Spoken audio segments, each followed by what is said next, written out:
SBN టీవీకి స్వాగతం. నేను సుమలత. పాలకుర్తి శాసనసభ్యులు యశస్విని రెడ్డి ఆదేశానుసారం నిన్న పాలకుర్తి నియోజకవర్గం ఇన్ఛార్జ్ ఝాన్సీ రాజేందర్ పాలకుర్తి మండలంలో కెనాల్ కాలువలను సందర్శించారు. ఈ సందర్భంగా బోయినిగూడెం 4L పాయింట్ నుండి ధర్మపురం వరకు సాగునీరు నిరంతరంగా అందేందుకు అవసరమైన చర్యలు తీసుకున్నారు. రైతులకు నీటి కొరత సమస్య తలెత్తకుండా ఉండేందుకు స్వంత ఖర్చుతో మిషన్ తెప్పించి కాలువలను శుభ్రపరిచి నీటి ప్రవాహాన్ని మెరుగుపరిచేలా చర్యలు చేపట్టారు. దీంతో ఆయా ప్రాంతాల్లోని వ్యవసాయ భూములకు సమృద్ధిగా నీరు ఈ రోజు అందుతుంది. అలాగే అక్కడపల్లిగూడెం నుండి జాఫర్గఢ్ వెళ్లే కెనాల్ కాలువలు కొన్ని ప్రాంతాల్లో మట్టి కొట్టలు ఏర్పడటం వల్ల పాలకుర్తి నియోజకవర్గం వైపు నీటి ప్రవాహం సరిగ్గా జరగడం లేదని గుర్తించారు. ఈ సమస్యను పరిష్కరించేందుకు స్వంత ఖర్చుతో హిటాచీ మిషన్ ఏర్పాటు చేసి ఆ మట్టి కట్టలను పూర్తిగా తొలగించేలా చర్యలు తీసుకున్నారు. ఈ కృషితో నీటి ప్రవాహం పునరుద్ధరించబడింది. రైతులకు సాగునీరు నిరాటకంగా అందే పరిస్థితి ఏర్పడింది.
अरे इतो पानी का आगे सानी आगे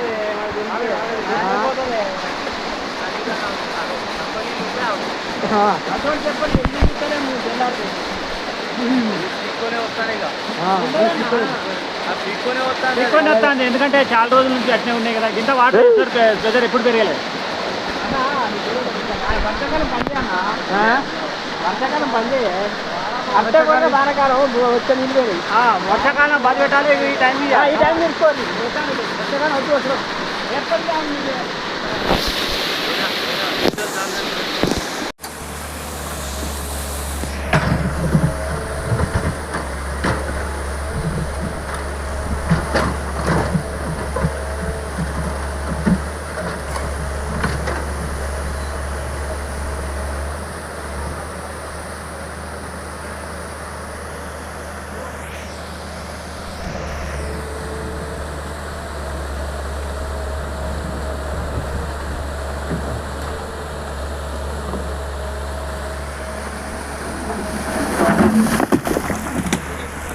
ఇబ్బంది అవుతుంది ఆమె వచ్చిందంటే మాకు ఆడికే సంతోషం అనిపిస్తుంది.